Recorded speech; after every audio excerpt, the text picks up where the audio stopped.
total out of pocket, around 600,000. And if you count losses with including everything else, I would say it would be around 2 million total. Hi, I'm Genevieve, founder of Franchise Reality Check, where we dig beneath the franchise sales pitch to help prospective franchisees make informed investment decisions. Welcome back to the show. Today's episode is unlike any I've done before. One of the biggest challenges in franchising is that we rarely get to hear directly from franchisees after they sign their agreement. Some are restricted by settlement agreements or non-disparagement clauses. Others worry about legal action, and many more simply want to put the experience behind them. Today's guest made a different decision.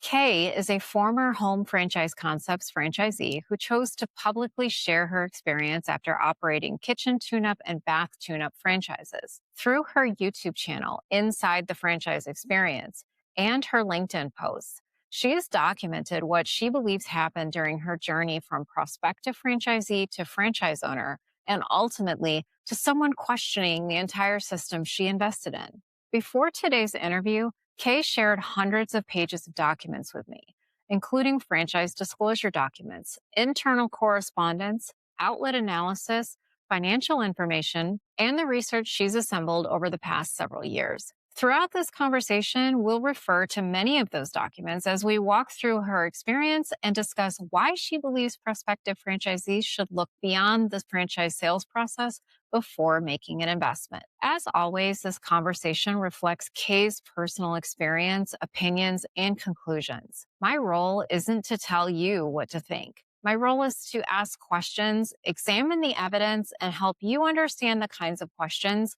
every prospective franchisee should be asking before they sign on the dotted line. Kay, thank you for joining me and welcome to Franchise Reality Check. Thank you for having me. I kind of know you from LinkedIn and I've watched you on YouTube for a little bit here over the last couple of months, I think. So I want to talk to you a little bit about your story. So before you got into franchising, so tell me about Kay before franchising. My background, I had a DDS, so I am a dentist, but I didn't have my degree from the US. I tried to get the license in the US, but it was going to cost me a lot of money to go back to school for another 2 years. So I decided to start something different. So I worked for a while as a medical interpreter. And then after I got married, I became also a real estate agent. And so I had some experience with real estate and homes. My husband is a software engineer. He has been working as a software engineer for 25 years. So he had already accumulated all of retirement. He always put the maximum for retirement all these years. And then we decided it's time to start thinking of what kind of investment we can do to transition from corporate jobs and become business owners. That's when we started looking at ideas, and then we knew about kitchen tune-up. So that transition, that's kind of what attracted you to the idea of owning a business, was kind of getting out of that corporate 9-to-5 drag and owning your own business. Yes. And my husband was planning to keep his job. So we were thinking of something that I can do by myself. That's what attracted me into franchising, because franchising supposedly is going to be, you're not going to start from scratch. There should be a system. You're no experience needed based on their advertisement, a turnkey system, all of that. So that was one of the main reasons we started looking into franchising. Yeah, it's definitely touted as the safer path in business. As you've discovered, it doesn't always actually turn out that way. So why did you choose Home Franchise Concepts in particular? What attracted you to them as a franchisor? Well, actually, I didn't know anything about kitchen tune-up. I was looking in general about other kinds of businesses. I was going to start a partnership with another person. It was not a franchise, but it was going to be a daycare. And she is the one who has the license. So we were going to do a partnership. But then she backed out. And then I started thinking, I already invested a lot of time thinking about that subject. I don't know anything about daycares. So I was thinking maybe a franchise daycare. And I found one. I was really planning to join, and they were not registered in Minnesota because Minnesota is a registered state. So I was waiting for the registration to happen. And then I saw a kitchen tune-up just registered in Minnesota. I was interested, what is this kitchen tune-up? And then I started reading about it. That's how I knew about it. And then in their website, they were mentioning that they just got acquired by JM Family Enterprise. Under JM Family is the parent company, the ultimate parent, and then under it is HFC, Home Franchise Concepts, and then Kitchen Tune-Up.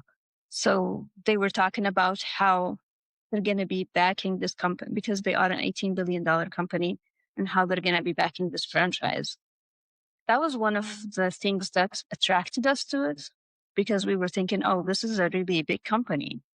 We care about technology, and they were saying we're going to back the technology. Kitchen Tune-Up was a very small franchise, South Dakota franchise. It's not that famous, but having that backing from JM Family, it was like 8 months in from after the acquisition when we started reading about it. And that's how we got interested in. It's almost like this, this big company, JM Family, they've got all this money. So surely they did all their due diligence into kitchen tune-up. So surely it must be a good opportunity for franchisees to get into if they're backed with so much money. Yeah, and they mentioned that in their own website. They have an article about the acquisition and how they're going to back it from technology and the success of the franchisees, because they are also a Toyota dealership in the Southeast. And they were comparing it to how they take care of their dealers. They're going to take care of their franchisees. So they showed that they have the experience and they have the money, and they're going to back everybody to have a successful business. Yeah, so definitely made you feel very comfortable in your decision to move forward. Yeah. And because also the reason I liked the idea of the kitchen remodeling business is because I was in real estate. So I had some experience about remodels and values of things. It's not that much, but they also said we're going to have a comprehensive training. You don't need any experience. It's a turnkey system. We're going to help you with everything. So we believed that. And that was the reason we joined. And also they said that they have one of the benefits, also the purchasing power, because they're going to be negotiating prices for the whole group. We're going to have an advantage compared to other small contractors, which we found out at the end, we don't have that benefit at all. They are the ones who's having the benefit of the purchasing power. So the whole pre-sale experience was just kind of led you to be comfortable and calm in your decision, and like, this is the direction we're going to go with this franchisor and kitchen tune-up. So the sale process itself, it was all positive. I do very good search online. I've searched for hours about kitchen tune-up, but you don't find any negative reviews about franchises. So you wouldn't know. You search, everything is positive. And I didn't know about franchises that they have NDAs. People cannot say any negative things about them. So when I saw there's no negative comments anywhere, so that was positive too. And we had also, of course, validation calls with some of the owners. And we also tried to call the former franchisees that were listed in the FDD, but the phone numbers were either disconnected or it goes to a kitchen tune-up voicemail. So we were not able to connect with any former franchisee. But we didn't think about it. We thought maybe those previous owners didn't want to connect with anybody. So they disconnected their phone numbers. And we just continued with it. And we started thinking about joining only with the kitchen tune-up. But then they tried to convince us it's better to buy also bath tune-up at the same time, because they had discounts. If you buy now, you're going to get this discount. If you buy 2 territories now, it's going to be cheaper than you buy it later. So we, based on the validation calls and the people we talked to, they all started the same, most of them, they started the same way. They had multiple territories and the 2 brands. So we did the same. So we signed up from the beginning for 2 territories of kitchen and 2 of bath. They also told us that the bath tune-up, if you buy it now, we're going to let you start after a year. But at least you can lock in your price now. So we did that. We're talking with the other owners too. Most of them, they were still also like a year or 2 into it. I would say they were still in the honeymoon phase. thinking things are going to work. We're still investing into the business. And they would talk about it all positively. So we were encouraged based on all of those representations that everything is good. And we moved forward with it. Do you feel like, based on what you know now, that maybe those franchisees that you spoke to in their honeymoon phase were maybe specifically chosen to talk to you, maybe curated by the franchisor to talk to you? I heard from some franchise, I never volunteered to do one, but I heard other owners that I know that they have like a signing up, you sign up, say that you want to do it. And I know one of the owners who signed up multiple times, but they never let her in. So there is definitely a picking and choosing based on the attitude of the franchisee with them, if they are satisfied or not. I never did any validation call because I was not. I had a lot of things I'm not happy about. I didn't want to even talk about it. And I knew they're not going to pick me. Right. Yeah. If they know you're going to tell the truth or say something negative, whether truthful or not, you're not going to be a validator.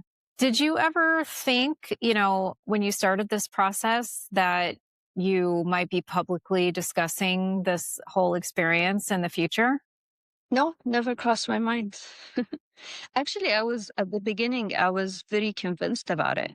And I even talked to a lot of people about it. It's a great idea.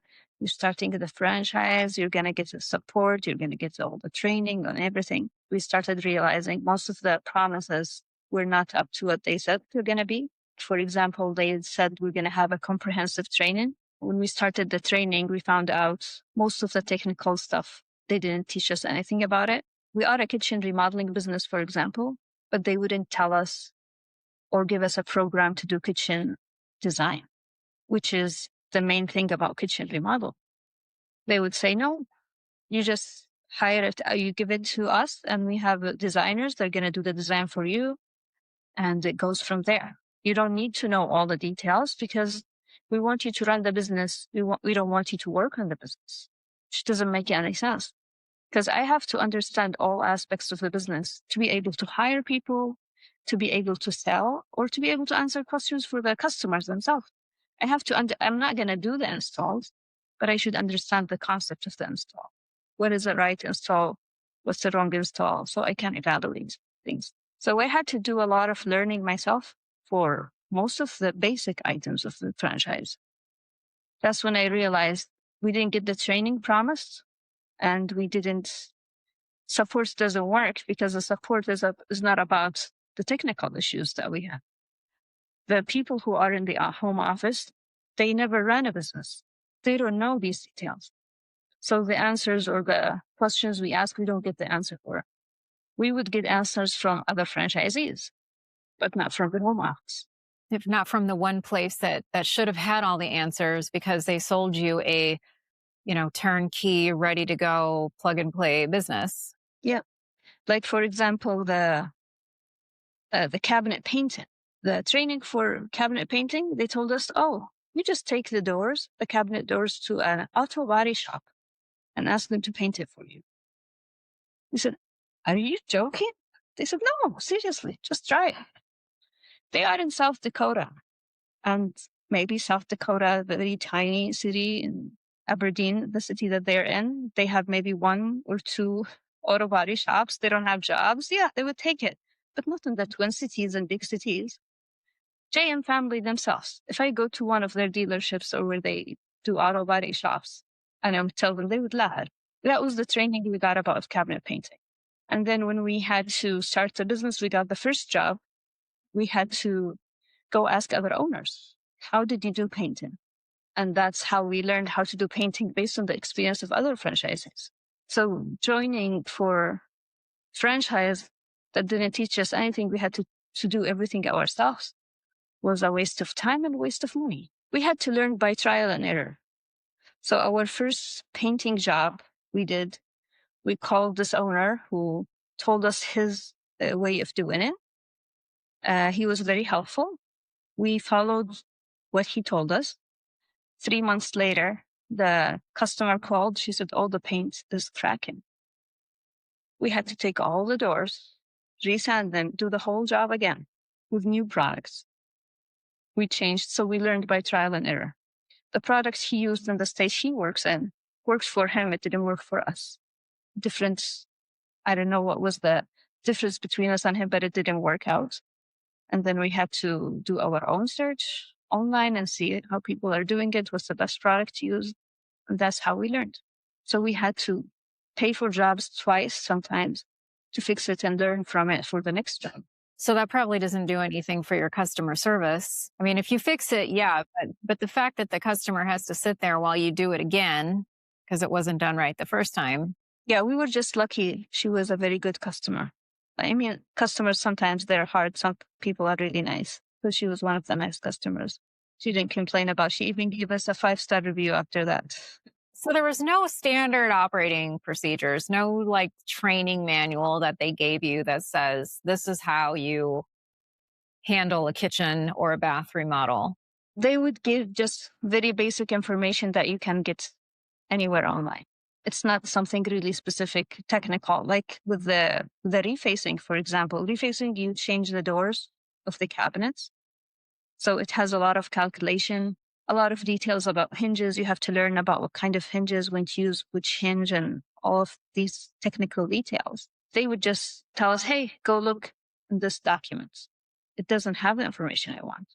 I would have to go dig deeper online. I had to do a lot of studying myself. I spent hours and hours every day just studying to master the things I'm doing, to understand every aspect of it. And I'm a dentist. I mean, technical things in dentistry made me learn, and you have to dig deeper in everything and understand the concept to be able to calculate things correctly. So it was all self-taught, basically. So we were paying for a franchise that didn't give us anything. Yeah, and I'm looking in the FTD here, and they do have training fee in here, and then additional training fees of like $500 to $1,000 a day, plus travel and expenses. We went there to South Dakota for training. It was very basic. Like, as I told you, for the cabinet painting was go to an auto body shop. Refacing, they showed us how to put one strip of veneer, which is not what we're going to learn. It's nothing. We were thinking we're going to really go do hands-on training, understand basics, but it was not what we were expecting. And it was 1 week training, so it's not enough to do, we were doing kitchen remodels. It has plumbing, it has electrical, it has precise measurements. It has a lot of details to it. We had to learn it all by searching online, and sometimes paying for mistakes. We have to replace a cabinet, replace a door, replace things like that. And it's all in our cost, affecting our margins.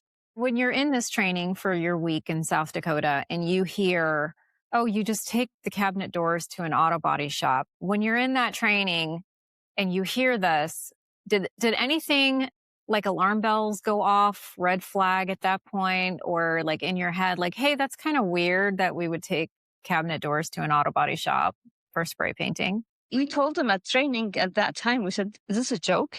And they said, no, my husband really called like 3 auto body shops. He said, let me try, maybe it's going to work. They laughed at him. So, of course, nobody's going to do that. I don't know anything about kitchen or bath tune-ups or painting, but I thought that this different kind of paint that they use to put on metal, cars than wood cabinet doors.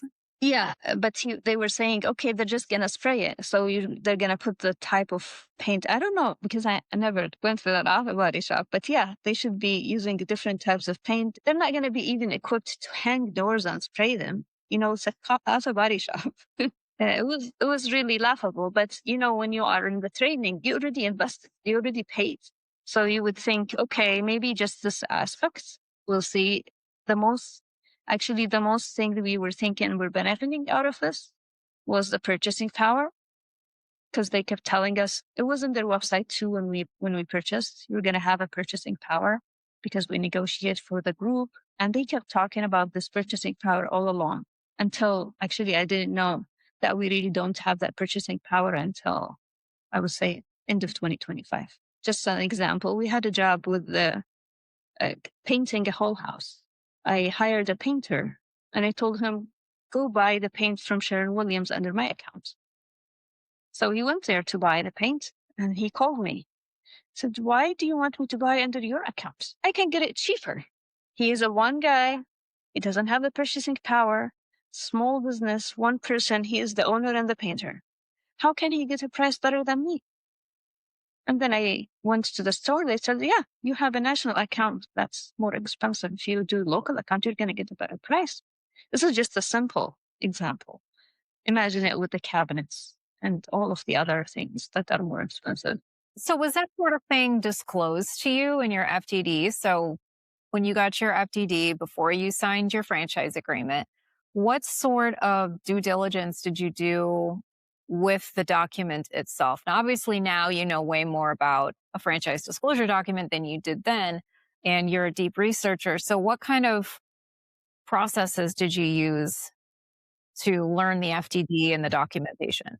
So because we were new to the franchising itself, I didn't understand what to look for exactly regarding that in the FTD itself. But in their website, it was saying you're having this purchasing power. And now when I look at the FTD, I know it was mentioned that they're going to get rebates. Actually, they get 10% discounts and 10% rebates from our own purchases. And they take all of that. That 20% is taken. The rebates, they say from 1 to 10%, but discounts is 10%.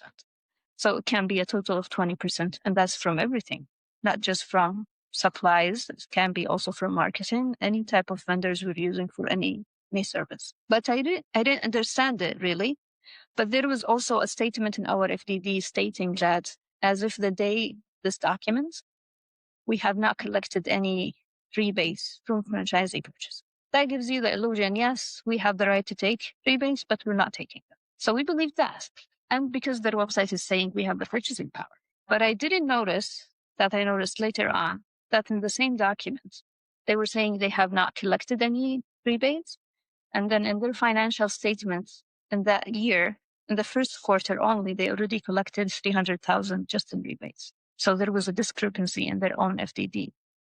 And then the next year, FDD in 2022 FDD, it mentions that they collected in 2021 2 million. And they kept the same statement that they have not collected in 2022. 2022, they collected 2.6 million. So that discrepancy is, how can they explain it? Actually, that was one of the complaints that we did to the Attorney General of Minnesota. And he, the assigned deputy, also called them and asked them about it. We don't know what happened with that, but he called and because it was an obvious discrepancy in their FDD and they couldn't explain it to him. They told him, we're going to look into it. We don't know what happened after that. So essentially, your cost of goods that you need, supplies, was elevated because of this 20% that was being kicked back to the franchisor, that they were saying, we reserve the right to do so, but we're not doing so, but they actually did, is what you're saying. Yes. And that affects, I mean, with the remodeling business in general, usually the profits, if you search online with the kitchen remodels, I would say around 10 to 15% profit. If you're taking 20% from the material, we cannot compete in the market. So if we try to increase prices, we lose the job. If we keep the prices low, we don't make enough to make the business afloat. So it was not just that, also the other fees too was affecting the margins. So you had mentioned that your prior experience as in real estate kind of helped you come to the conclusion that kitchen and bath remodeling franchise would be a good fit for you. Was there anything in the sales process where they maybe helped you along in coming to that conclusion? Like you mentioned earlier, they said that you didn't need any experience in this. So just the fact that they said no experience required. As soon as we started digging into it, we found out that in Minnesota, we're required to have a builder license, a general contractor license. I can do a kitchen remodel as long as I'm not going to hire a sub plumber or electrician. But with the bathroom, you cannot because you have to have a permit. You cannot say it's a no experience needed.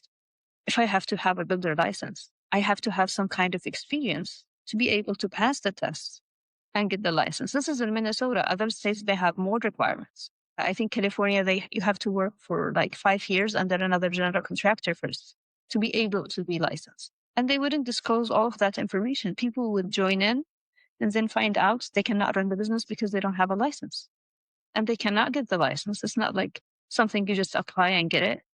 It has education, it has a test. I was lucky I took the test and I passed it from the first time. So I got the license when we started the kitchen tune up. And I told Heidi Morrissey, she's the president. Actually, she was the daughter of the founder of Kitchen Tune Up, and she was the president of Kitchen Tune Up. And I told her, Minnesota requires a license.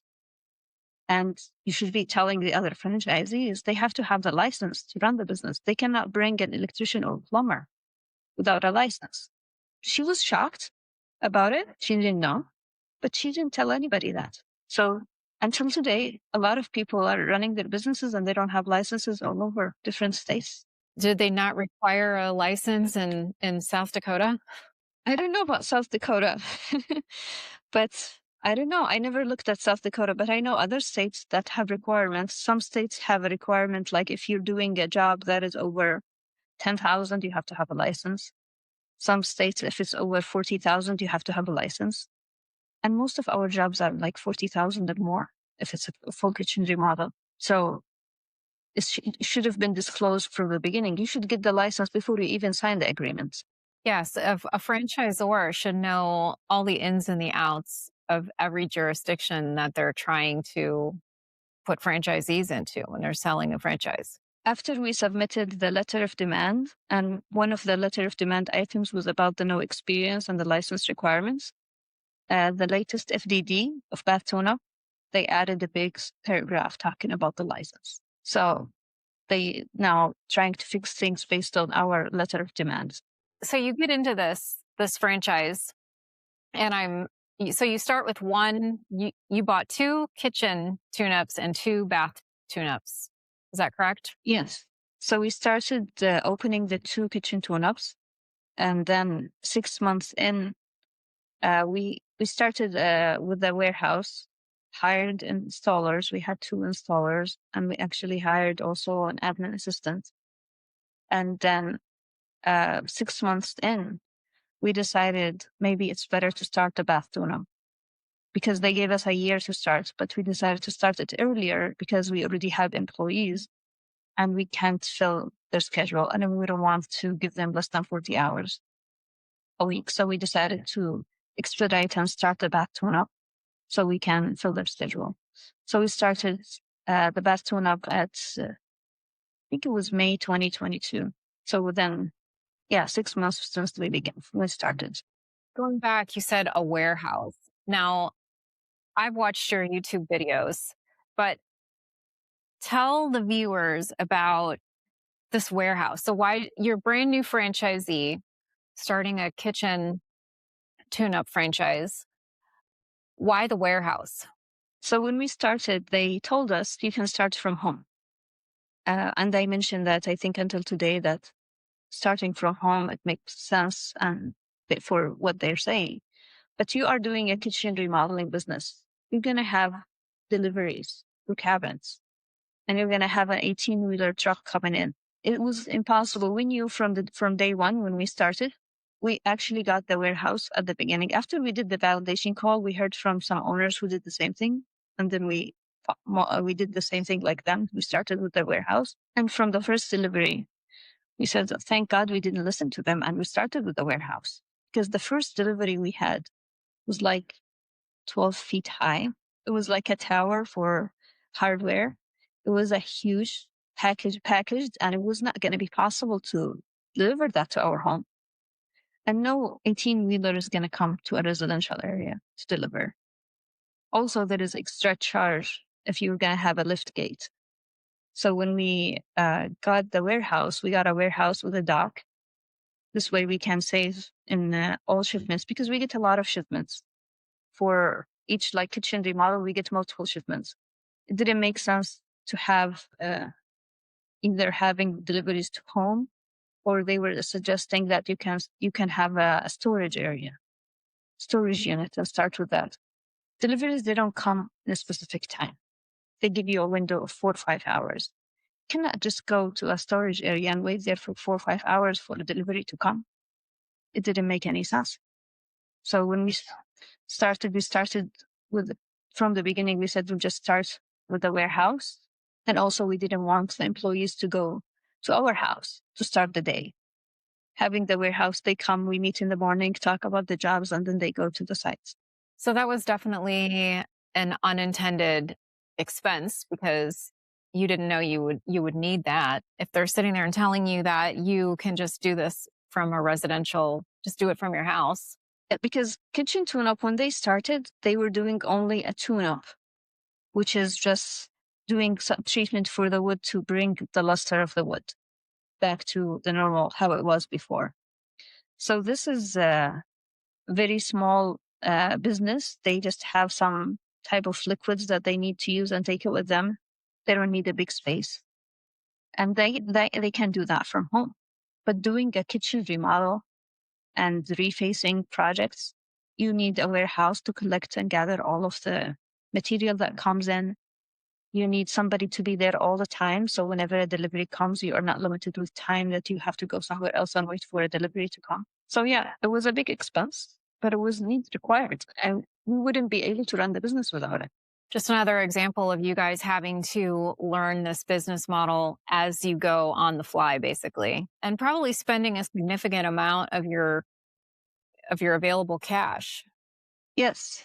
We started the business using the ROBs. So we used all the retirement accounts basically for starting the business. That was drained, I would say, in the first year and a half.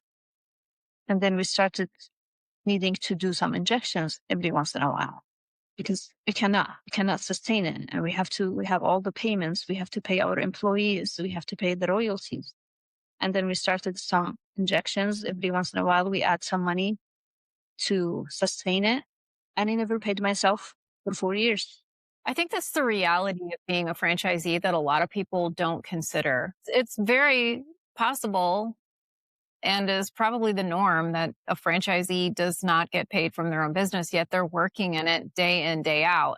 And you're sitting there having to make sure that everybody else that you have under you is getting paid. Yeah.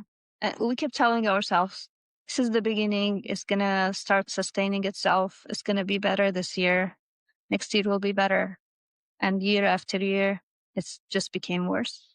The more you sell, the more you lose. So that's just kind of like an easy transition into just the financial reality of owning this franchise. So how much did you invest in this business? I would say total out of pocket around 600,000. And if you count losses with including everything else, I would say it would be around 2 million total. We used to have 3 rental properties at one time. So we used all of those. Now we have sold those rental properties. We don't have any rental property anymore. We had to continue injecting money into the business. And when you already spent all of that money, you can't just say, okay, I'm going to stop here. What about all the money you spent? You keep thinking, no, it will work out. And when you hear them talking, it's not just the inducement at the beginning.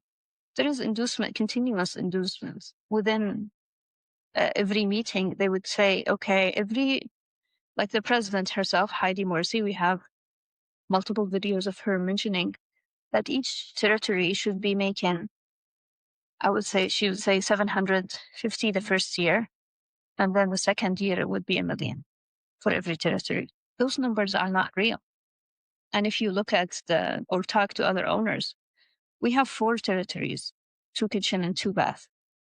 In the 2 years, we got $1 million in sale, but we're not making any money.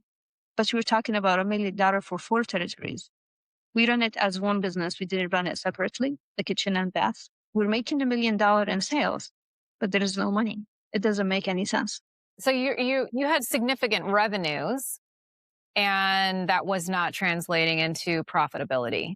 Some months would come and you would think, okay, we had good money coming in because we had good sales in a month or 2. But then another month comes that is low in sales, and then it will eat up everything. Because it's the continuous royalty that goes in with the minimums too. Regardless if you made sale or not, you're still paying minimum royalties. And other than that, there was in our FDD, the National Advertisement Fund was mentioning that it's going to be $500.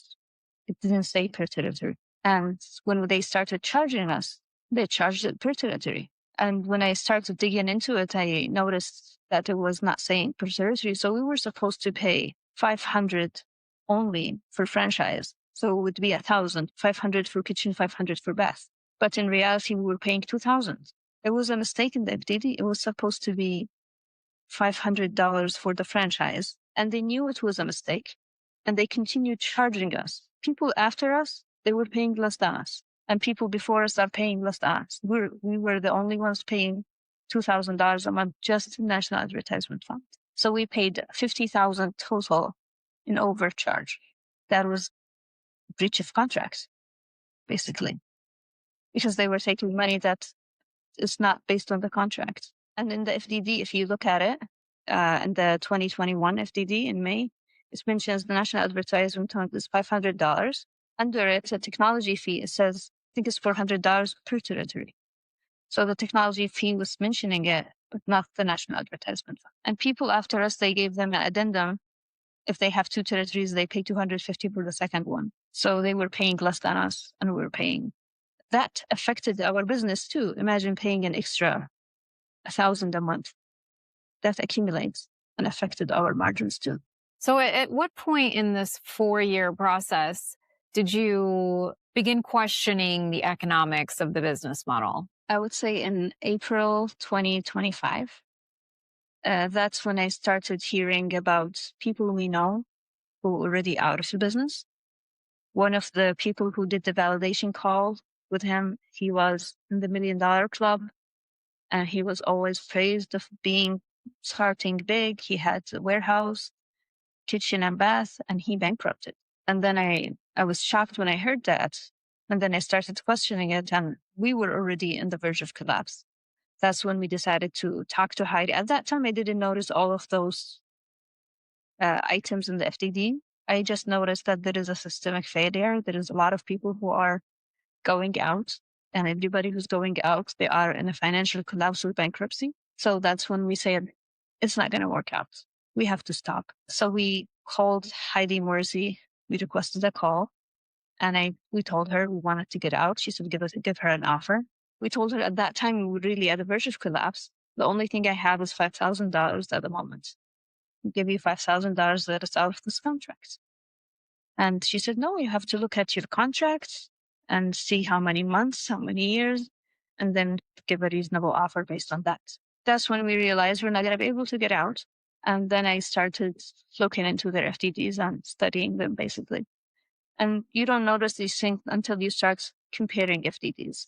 And because if we are in the state of Minnesota, I was able to download all the FDDs since 2011 and started comparing it. That's how I found all of those changes. Like, for example, in our validation calls, nobody told us that we have a different structure than the people who we were doing the validation with, because they increased the minimum royalties from February 2021 FDD to May 2021 that we had by 58%. Like, they increased the minimum from $950 to $1,500 per territory. For us, it was 4 territories. So that was a big number for a minimum royalty a month. Also, National Advertisement Fund increased by 25%. I mean, all of these changes are material. They should have told us. When you talk to people, you want to know that these people are not paying the same amount. So if they are profitable, the structure is different. But I didn't know this until after April 2025. And so did you do this FDD comparison on both kitchen tune-up and bath tune-up? Yes. Actually, the bath tune-up is even worse than the kitchen, because when they started the bath tune-up, Heidi Morrissey herself, she told us that she met with JT, who is the Chief Development Officer of HFC, in a conference. And she asked him, that was in 2019, why wouldn't HFC buy my kitchen tune-up? And he told her, if you have a bath with a kitchen, we might be interested in. So she rushed into creating this bath remodeling business that she didn't have any experience in.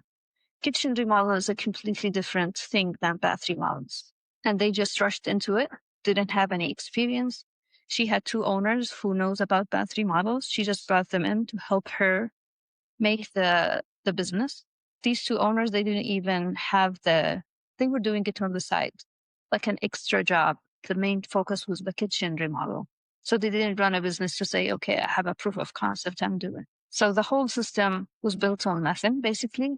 So when we started, we noticed they didn't have like the suppliers needed. Took us 6 months to get our samples. And they didn't have anybody who knows technical stuff about it. And we had to do all of the learning ourselves, the same thing like kitchen tune-up. But the things we found in the FDD with that was like item 20. There was a lot of misrepresentations and numbers in item 20, showing like, for example, the first year, they were showing that there are 11 units that started in 2021. That was the first year of bath tune-up. 7 of those territories were owned by one person. That person, when we started talking about his locations, we found out that he never operated his business. And they were listing it as an operating unit. That shows some stability and that people are buying a kitchen, the bath tune-up. But in reality, the first year they were showing this 11 units, 7 of them are not operating and they're showing it as operating. Also, there was another owner in Pennsylvania who had 5 territories, and they had one FDD showing him starting in April 1st, 2021. 2 years later, they changed the date to May 2022. So they inflated the numbers of operating units to show stability and growth, while in reality, they didn't have all of those numbers. If we knew then that those numbers were not correct, we wouldn't have joined. And all those findings, it just happened after. We didn't know until we started talking to people to understand what's happening. Because we were seeing how there is a systemic failure. Everybody's not making money, but we didn't know why until we started digging into the reasons for that. Before you started digging into the reasons why, did you feel like this was your failure? Like maybe you kept doing something wrong? They make everybody think that way, because I noticed also from talking to owners, whenever you talk to somebody, they would say, yeah, we're doing well. And then until you start saying, we are not doing well, and you tell them the truth, then they start opening up. They play with the psychology, making everybody think that everybody else is doing better. So people, when you start talking to any franchisee, they always try to show positive that things are doing well, because they don't want to say we're the one who's failing. And then all of a sudden you hear somebody's out, somebody bankrupts. And then you start realizing, no, it's not us. It's the whole system doesn't work. All the people I know who left, they left with a complete financial collapse or bankruptcy. I don't know anybody who left the system and they were in a good condition. Why would they leave if they didn't finish the contracts? How did the franchisor collect the data on your sales enough to calculate your royalties? Was there some sort of system where they knew how much everybody was making? They actually require everybody to submit their P&L statements every month.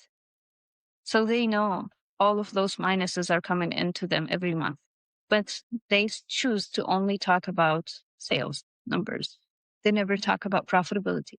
I don't remember ever hearing Heidi Morrissey talking in any meeting about profitability. She always talks about sales numbers. I've heard it from multiple people. They would say, I got an award. 3 months later, I am almost bankrupt. How can you get an award if you are knowing that you are negative? Because they just look at the numbers, that what they care about. How much sales we made, it means how much money they made. They don't care about profitability. If it was really a partnership, they would have at least looked at the system. I mean, they have a wealth of data. If they are really caring about the franchisees, they would do a study and understand why people are not profitable. Try to do changes. Ask them, how can we make it profitable? Because if we were successful, we were going to help them be more successful. Because if we were successful, more people are going to come and join, and we would be always talking positively. But they didn't care except about their own benefits and how much money they are making. So they always talk about how much revenue, total revenue, but not about profitability. You mentioned that they collected everybody's P&Ls. Did they share any metrics data, like a compilation of data on franchisee financials with the rest of the system? They wouldn't show anything about profitability. They would show numbers about sales. They had a system where you plug in your numbers based on the P&L statements, but I don't remember any data showing profitability. So they would pick the parts that they want to show, which is mostly about how much did they sell, what's their margin, the margin just before, like removing only labor and material, not even counting royalties or any overheads. So, knowing what you know today about franchising, would you buy another franchise today? Never. The idea that the franchise will give you something, it didn't make any sense right now, especially nowadays with AI. If anybody comes and asks me, I would tell them, hey, you have AI, you can start your business yourself. Anything you want to learn, you will have all the resources available online. You don't need a franchisor. I feel like maybe franchising in the old days was maybe different when it started, but now I see this story repeats in multiple. We had calls from other people, other franchises, like we had calls from people from Rebath, home front brands, same experiences. I don't see any differences. So I don't know how many franchises are still really benefiting from franchisors. But in the home service industry, I don't see any good stories. I mean, with home franchise concept, they have all of these brands, and Concrete Craft collapsed completely out. Advantech Clean, they returned it back to the previous owner after a lot of people are already out, bankrupt. And now I think Bath Tune Up is going the same direction because they had a total of 57 franchises since the beginning. Right now they have only 23, and part of those 23 are in our group. If we are out, it will be only 17. This year they didn't add any Bath Tune Up franchisee so far. So it's in the verge of collapse too. I think it's the next after Concrete Craft. So now let's talk about your exit. At what point did you realize that you could just no longer continue this? When we heard about those other owners, we had one of the franchisees who started with us in Minnesota. She started with us in 2021, end of 2021, and she got out in 2023. Another person from the same class, also, he had filed bankruptcy and they sued him for fraudulent bankruptcy. Also, we heard about the person that we did the validation call, that he also filed bankruptcy. That's when we realized this is not going to work out. Of course, you don't hear about those closures until after a while because they just go out silently. You don't hear about it until it's announced or you notice they're not in a conference, for example, or something like that. That's when we told Heidi we want to get out in April 2025. Your exit email said that you guys were under full financial collapse, but you guys didn't have to file bankruptcy? We were still paying all the royalties. We never defaulted in any royalty payments or minimum payments for whatever they need. We always paid for our employees. We had to use our own assets. So we used the rental properties. We actually used our own home equity until the last day when they terminated our branch in February 2026. We were still paying them full royalty. We never defaulted in any payments. The only way we survived was because my husband was working and he's a software engineer. Other than that, we would have filed bankruptcy. When you're talking to the franchisor about your issues and sending these emails and you're really being emotionally vulnerable with them, do you feel like they heard you, that they were listening to what you were saying? No, because Heidi in her email, she just said, look at the numbers. She pretended that it's not her call. She would say, oh, I have to present it. I have to present it and they have to accept it. While in reality, it was her call. We verified that she is the president. She has the right to accept anybody who's going out because we had the same experience with Tailored Closet and Premier Garage. Actually, it was a completely different experience. We called them. We told them the business is not working for us and we wanted to get out. And they resolved it in that call. It was one call. And they resolved it with us and we signed a mutual agreement and we got out. So when we talked to Heidi, we already have experience with HFC. And it was a completely different way of dealing with it. They didn't try to resolve it. The only thing she was saying, oh, go back to training. Well, training at the beginning didn't work. It's not going to work now. At that point, you could train everybody else coming in. Yeah, exactly. So they tried to blame it on the franchisee, but when we sent her the email request to leave, I mentioned all the people I know that left. So I didn't say, "Oh, I'm leaving because of the financial collapse." No, because we know the system is not going to work for us, because we know it doesn't work for other people too. Maybe because we said it that way, she took it defensively and didn't let us out because we're attacking the system that she feels proud about. She keeps saying, "Oh, it's a 35-year system." And in reality, most of those 35 years was not a full continuing model. They were all focusing on tune-up and some rephasing. We had to do the whole thing because there was really no system. And she knows, like she knew how many franchisees had left, how many people were unhappy. She knows all that. The franchisors, that's what always gets me, is that these franchisors, they have a choice. They could make this exit easy or they can make this exit hard. And time after time, they choose to just make it hard.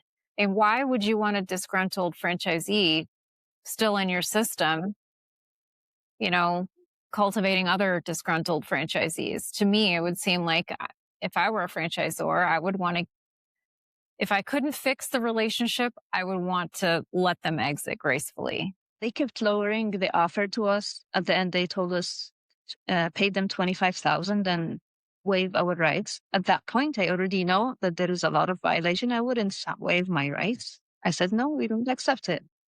And then they came back with another offer saying, "Just leave and sign a waiver."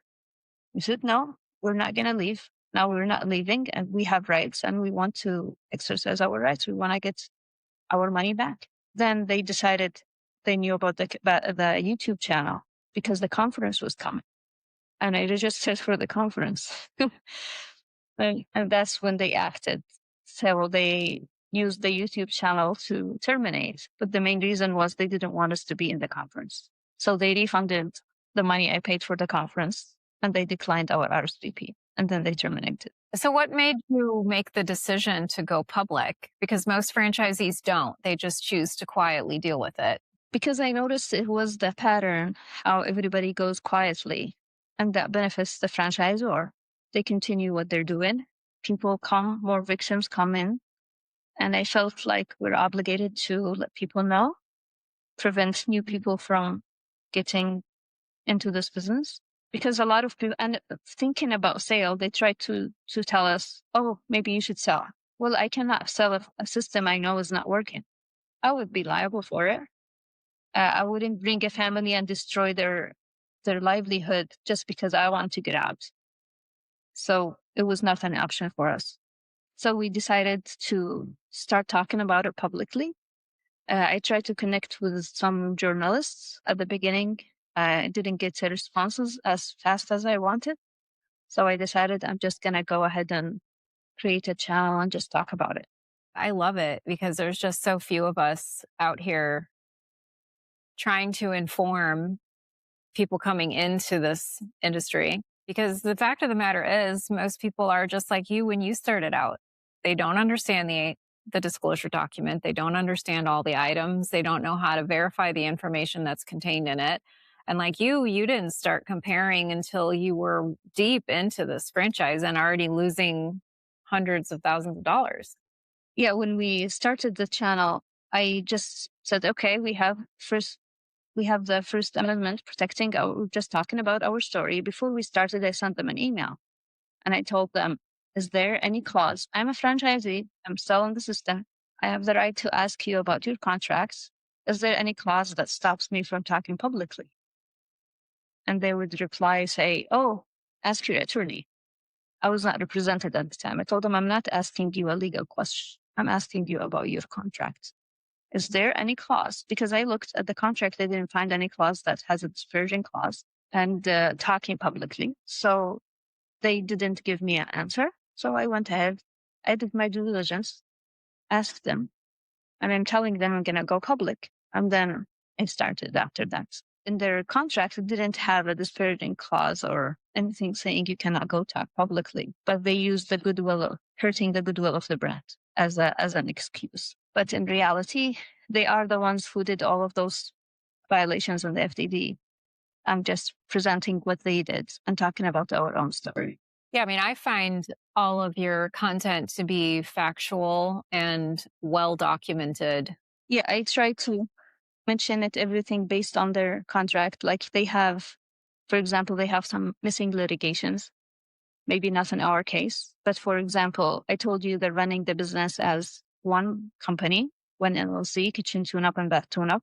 So based on the FTC rules, if there is any lawsuit, it has to be mentioned in both kitchen tune-up and bath tune-up. They would 1 year choose not to mention it in the bath and mention it only in the kitchen. And then another year they decide, okay, let's mention this one in the kitchen and not in the bath. It's like pick and choose. Some people joined the bath, they didn't see any litigation. Well, there was like 4 cases in 2023 in kitchen tune-up that were not mentioned in bath tune-up. That's a big violation. Or there is 2 cases that were filed in 2023. They decided to delay it until 2025 to disclose it, while you have to disclose it the next year after filing. Well, people who signed in 2024 in both kitchen and bath didn't know about those cases. Yeah. And now this year, 2026, they filed a lawsuit against one of our group. It was this time under a collection company. Interestingly, that it did not say HSC versus the franchisee.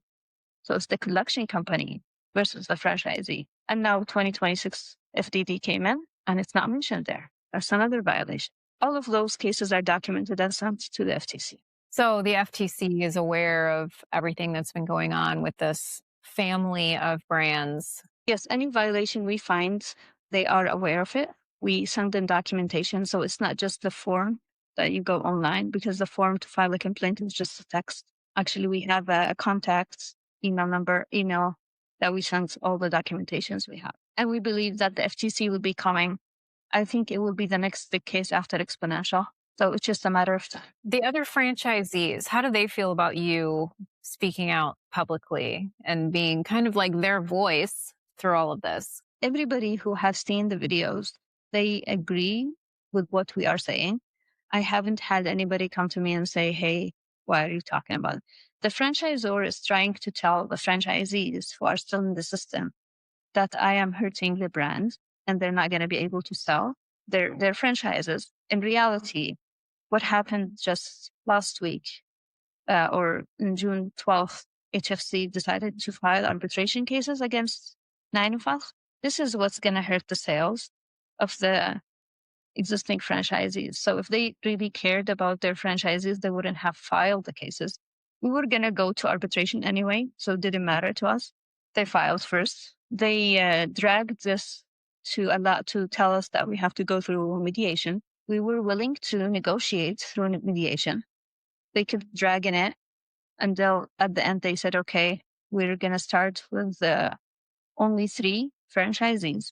They did the mediation on Wednesday and Thursday, the 10th and 11th of June. Actually, we were supposed to be part of that mediation. Their attorney sent an email saying she does not want us to be in that group, but she want to make sure that we are going to go to mediation, not go right away to arbitration. So we said, okay, let them start with the 3 franchisees that they picked and they agreed on. They did the first 2 mediations. From what we understand, they came into mediation. They were not willing to do any compromise, basically. They didn't come with good faith to do any resolution. And it showed because the next day, on Friday, right away, they filed all of those 9 cases. It means they already have them prepared, even before the mediation took place. And you said in one of your most recent videos that they changed lawyers recently. So the mediation up to Thursday, the 11th of June, they were represented with Elizabeth Walden, and she has been their attorney for years. And now all of a sudden, this arbitration filing is a new firm and a new attorney. I don't know if she knew that was her last day representing them to those cases, or she was also surprised with the change too. She did represent them all these years. I think I would say in the past at least 10 years, she was representing them all. They do arbitration too. I don't know why the change, but we think our cases are very strong cases. We have a lot of misrepresentations and allegations against them and all proven from their FTD. We're not even talking about training or support because those are prospective. They can say, yes, we provided training. Nobody can say, oh, this is sufficient training or not, because it's a perspective. They cannot, it's not easy one. But when you have documented claims from their own FTDs, they're really strong cases, all of them. And also because we are a group, it also helps. Yes, we cannot go as a group because of the FTDs. We signed that they cannot do a class action or a group action, but we're represented with one attorney. Still works. So if there was a prospective franchisee sitting at their kitchen table right now with their laptop open, trying to decide what franchise to buy, what would you tell them about the franchise process from what you've learned so far? One of the main things is try to connect with former franchisees. If there is any, if you feel it's hard to find former franchisees or the phone numbers doesn't work or the emails doesn't work, that's a red flag. If the franchisors know they have a good system, they would put all the contact information and make it easy for people to connect with former franchisees. Another thing I would say, if the franchisor don't own any location, for me, that's a red flag. Because if you are not believing in your system, you're not going to be owning a branch as a franchisor. But if you believe it, you should have at least multiple branches and show your numbers and that you are profitable. And when they want to do any changes, it has to be showing from their own experience.